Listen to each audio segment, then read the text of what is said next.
In this video, I'm going to show you guys how to implement a simple retry mechanism in n8n. The same concept can be applied to any other platform, but in this case, we're going to be using n8n to demonstrate the concept of retry mechanism. It's going to be a simple implementation, but once you understand the concept, you can just apply that and you can build something even more robust from the base concept I'm going to be showing you guys here. And we're going to use it as an example. This lead intake system essentially it takes a payload from a contact form and it cleans it up and sends through AI to check if it's a potential lead, and then it makes an HTTP call to an external system, which could be your CRM or could be any other system of record. And so let's submit this form. This is a sample form, something that you would have in your landing page website. People asking for your service, requesting your service. So we're going to submit that. Okay, you went through. Let's go back to n8n. Okay, you went through. So in this case, right, you can see that the text classifier, he classified this message. He looks at the service, the selected service and message to decide if it's a lead or not, if it's a potential opportunity. And in this case, he classified correctly and he sends to the HTTP request, but here in the HTTP request node, he error out because I don't have actual domain here, and I left in purpose. I wanted to error out in purpose, so we can use that to implement the retry mechanism. And what a lot of people do in this case is rely on n8 and retry on fail, right? Okay, try 5 times and wait 2 seconds to each try. And this is something that could work, maybe for a very small workflow where missing an opportunity or lead is not a big deal. But usually, you want something to implement something more reliable, something that essentially keep the record of every single execution and has the ability to retry it even after 1 hour or 2 hours, etc., etc. So this can be an initial strategy, but what we're going to do here is a more robust implementation of a retry mechanism. We're not going to rely on it and retry. We're going to use an external database to keep a record of the execution and then retry again in a scheduled fashion. So now what we're going to do here, I have a Supabase environment, test environment, where I create this retry ledger table. That's where we're going to store all workflow executions. So, and we keep the track of the status, if it's the processing, or if it's failed, if it's completed, so we know what to do, right? So the first thing we're going to do, once the workflow comes in, probably here is a good place to put it. We're going to just add a Supabase. We're going to create a row in the retry ledger table. Create, so let's choose the table, and the fields that we're going to be adding is, in this case, I think the field name map, it matches the field names that I have here, so I believe I can just use auto map, so you can just, instead of me defining each field manually. So that should do, I think. And so what we're doing is, let's move things around a little bit. Creating a row to track the execution, all right? So as a row comes in, right, we're going to save in this table, and by default, this table has the status processing. It's going to have the status of processing in this execution status column here. It's going to be processing, right? And that's the column we're going to use to track the status. So I'm going to create a row and then move on with the workflow.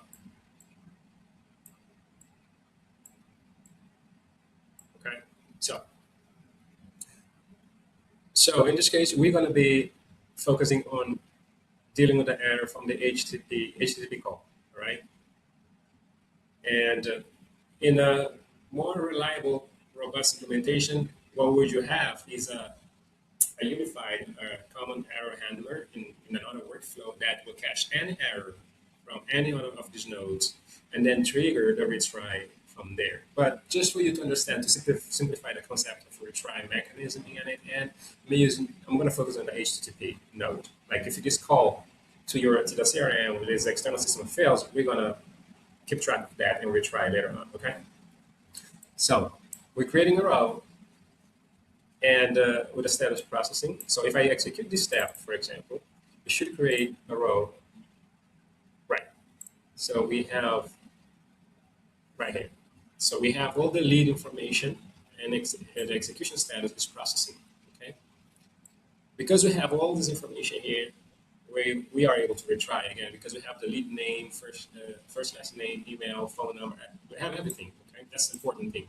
We kind of keeping all the information in an external database, and so if anything crashes or your system crashes, you can always go back to the external database and retry again. You have all the information there. You don't miss an important item.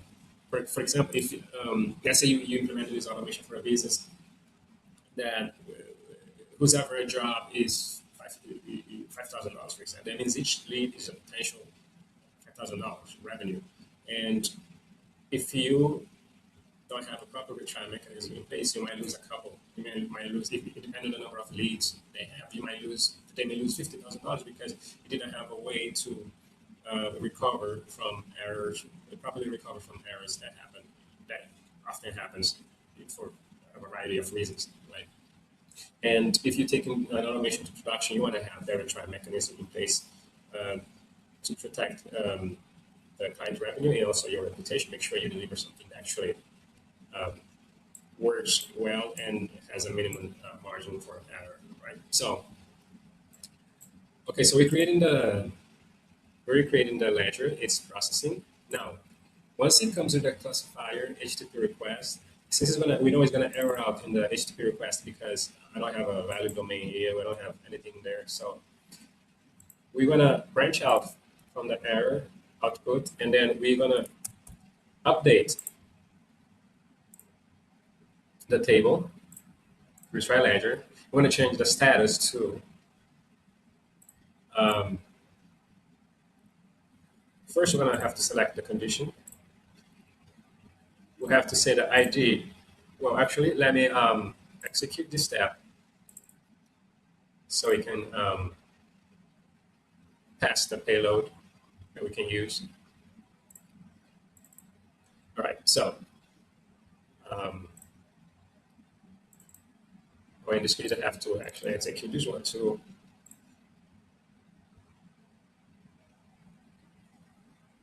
Okay. All right. All right. So back to the condition. If ID, we're going to look at ID equals this ID, this unique ID that we have in the table. We're going to update the status, the execution status. We're going to update to failed because it failed. Right? And if you execute this step, if you can see now that the status is processing, but after we execute this update, the status changed to, let me refresh it, failed. All right, now the execution status is failed because when the information came into this node, he exited from the error output and he updated the row in Superbase saying that execution failed. Now from here, what we're going to do is have a schedule trigger to, let's say, for example, run every 15, 30 minutes to look for any records, any rows in the database with a status failed and retry again, right? So let's go ahead and add a schedule trigger, which is going to run every, let's say, 15 minutes. It can be you define according to your workflow. And every 15 minutes, what we're going to do, we're going to go to Superbase, to the database. It can be Superbase, it can be any other database. We're going to get all rows, we're going to get many rows, all rows, let's say 10 at a time, matching this condition, all rows with the execution status equals failed. So we're going to extract all rows that failed, which we are doing here. When we update a row, when it fails, we update a row. So after 15 minutes, 30 minutes, we come back to this table and say, hey, give me all the rows that failed, all the executions that failed. And then what we're going to do, we're going to loop through all these rows because we get in multiple rows, so we got to loop through each single row individually. So let me remove this. Let's clean it up. Okay, you already guys already familiar. Assuming you guys are already familiar with the loop over items in n8n. And what we're gonna do next, now that we get all the rows, we're gonna loop through each row. So from the loop node, what we need to do is um, we need to before we actually retry again, we need to increase the number of attempts. If you see this database, this table has this attempt counter column, right? And that this column you use to track the number of retries. In this case, we're going to limit to 3, meaning every 15 minutes you're going to retry, and it's going to increase the attempt counter. Once you reach 3, then it's going to stop, and then it's going to send it to the dead letter queue. Okay, dead letter queue is a table that it's going to be all, we're going to put all the records, all the execution that failed even after retries, so the human can review and see what's going on, right? Um, as you can see, we making sure that we never lose an item because the system crashes. And for example, let's say your internal system goes down for 2 hours due to maintenance or hacking or something else. If you have this trigger at 15 minutes, it can try 3 times. That means within 45 minutes, it tries. It exhausts all attempts. And after that, you want to make sure that you remove that from the retry ledger, retry queue, and send to the dead letter queue, saying like, okay, we tried 3 times, it didn't work, so we're just going to put that apart for someone else to review, for a human to come and review so what's going on. And also, when a human comes, it's like, oh, I know why it failed after all these retries because our system was down for 2 hours. So and that human can eventually, they can go manually and put that in the CRM, etc., etc. And you can always have a mechanism to automatically also push that back into the workflow, things like that. So anyway, so for the loop over items, so we're gonna add a super base, update the row, and the table is gonna be the retry ledger, and the condition we're gonna add here is, let me execute this. Oops. Actually, let me execute the trigger. Okay, so I can have the payload. So this is the payload that's going to come from the database, from the table.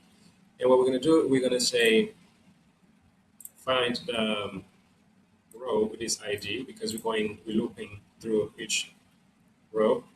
Where's it equals, right?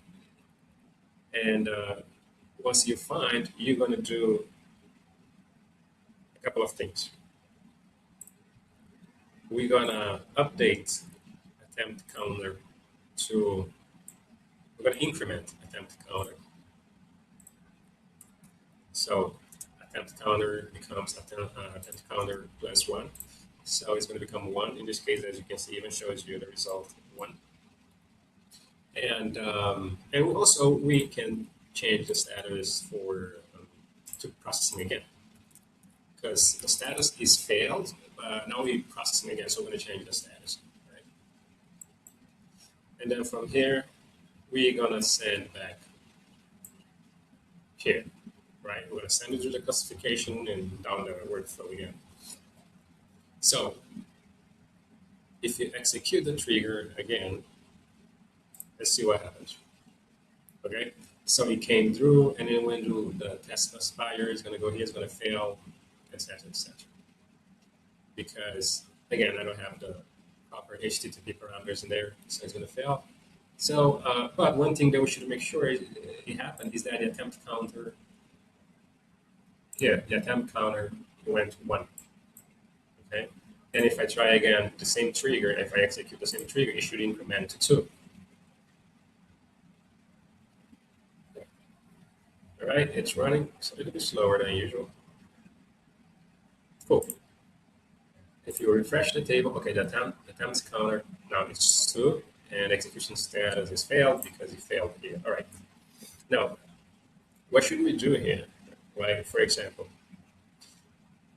as I said, I mean, you're not gonna have it looping forever, infinite loop. No, you're gonna have to limit the number of attempts. Like I said, we're gonna have maximum 3 attempts. So I guess then before we even try to um, update. And before we even retry, we're going to check first if it reached the maximum number of attempts. All right, so what we're going to do here then, remove this out of the way. So in the loop, I'm going to add a if condition,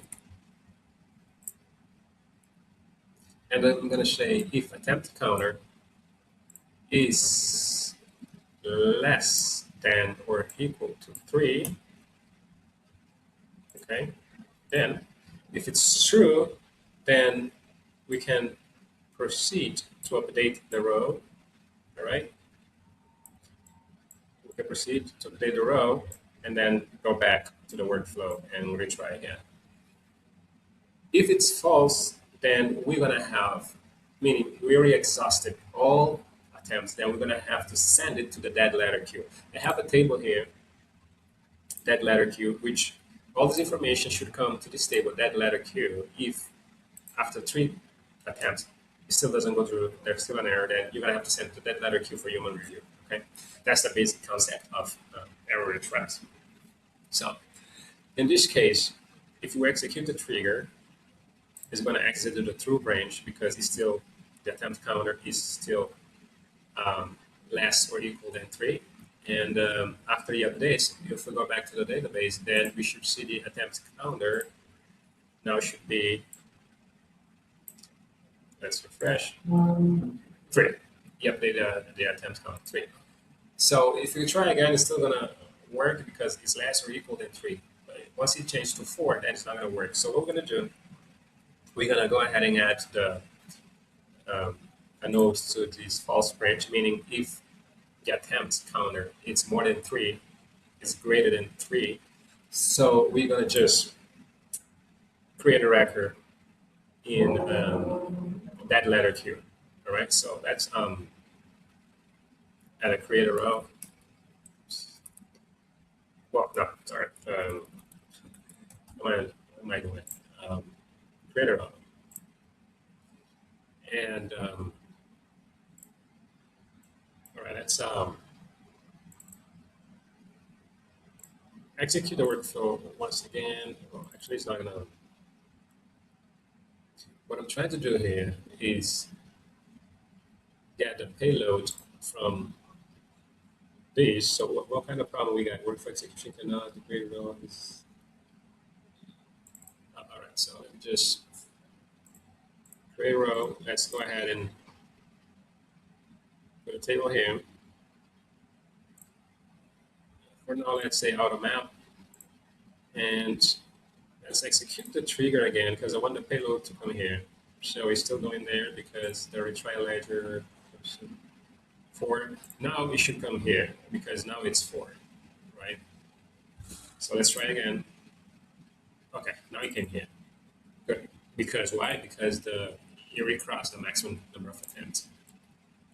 So we're gonna come here and we're gonna define the fields that we want to save into the, sorry, this is the dead letter queue, all right? We want to, if you cross the maximum number of attempts, we're going to rename it so it's clear. Create row in that letter queue. Not deal with that letter queue. All right, so, and first name, we're gonna keep, we want to keep all the lead information. We don't want to lose anything important. Email,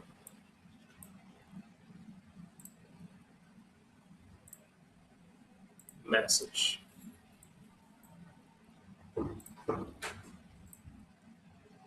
Phone. And then we have, I believe, the service. Okay, we don't need those 2 fields. So that should be it. Now, if everything is right, if we try, we trigger these again, you should create a row in that letter queue. Let me see. Right here. So as you can see, it did create a row in that letter queue, all right? because this one, it failed all the retry attempts, right? So from here, you can have an interface, a dashboard that pulls all the information in the dead letter queue, and so the human can review. And also, you can notify a human. You can send a Slack message, say like, "Hey, we retried all these this workflow several times for 45 minutes, and it still didn't go through. So please check it out." Right. And another thing that you should do, since you already send it to the dead letter queue, you want to remove it from the retry ledger. You don't need it anymore because you already exhausted all attempts, right? So in this case, you can just add delete. Oh no, there we go again. Super base, delete a row, and in this case, it's going to be retry ledger, and in this case, the condition we can use is probably we use the email, for example, to make sure he gets the right.